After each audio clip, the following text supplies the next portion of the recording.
in a good mood and was trying to maintain that and being silly and laughing. And for whatever his reasons, he took a wet washcloth and popped me in the face. Well, it hit my eyeball, and it caused a headache that I would later go to the emergency room and, they would give me some ibuprofen. But he had also, before I left, he had threatened to, he held up a knife and said that he was going to slit my throat. And I haven't seen him since, because I got up, put my clothes on, and I just started walking. And based on your experiences with him, you have no doubt that he is capable of cutting your throat. Yes. Supposedly he'd killed a man in Oklahoma. The actual details I've never been told. But I do know he spent 8 years in prison in Oklahoma. You mentioned that he had 3 previous wives. If I'm not mistaken, at least 2 of them died in somewhat questionable accidents. He claimed to have been married 4 times. The first one he said he divorced because she wouldn't take care of the children. The other 3 died. 2 in car accidents and 1 cancer. I have met his mother, who died 2 months later. I have met his brother, who wouldn't look at me, his daughter, and his favorite niece. And I could have asked them questions, but he never left my side. See, I would have to ask them questions about him in front of him.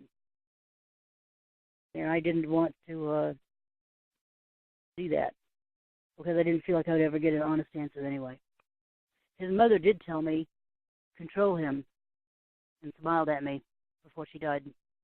And I just smiled and nodded, thinking, there's no way I can control this guy. I understand. Sounds like you were lucky to get away from him. I feel that I'm lucky to get away from him. It hasn't been probably easy. Lucky to be alive. Absolutely. Very possibly.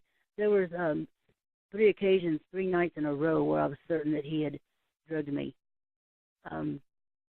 The first time we had smoked meth, remember, methamphetamine, and I went unconscious while performing oral sex on him.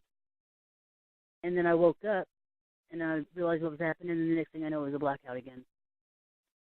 And the very next day, I didn't know who he was that morning.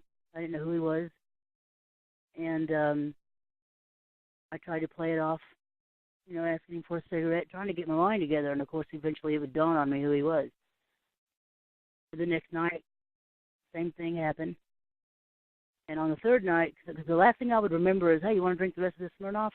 And I'm not much of a drinker, but I did like the screwdriver Smirnoff. He never offered me his drink. He must have put something in him.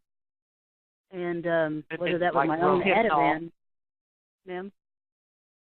It could have been like Rohypnol, the date rape drug. Someone suggested that to me, because it's out of your system in 6 hours. But the next morning, of course, I didn't remember him again. And the third night, I was drinking the Smirnoff, and I looked down, and I said, uh-oh, because I just realized he tricked me again. 3 nights in a row. That's kind of part of my disability, is that I can have blackouts, even if nobody's there to bother me. I can still sometimes not remember what happened the day before without any kind of drug or alcohol. That's just the way I am. I don't know why. But he's going against me.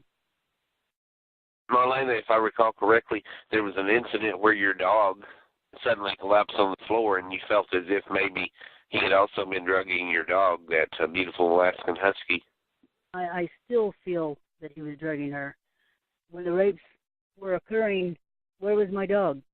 We had had consensual sex, and dogs are going to get curious of what you're doing over there. Well, the rapes, my dog slept through. So I always felt he was 5 steps ahead of me no matter what. He seemed to know what I was going to do before I did it. And because of the meth, I really didn't know necessarily what was real and what wasn't, because meth can make you paranoid. Well,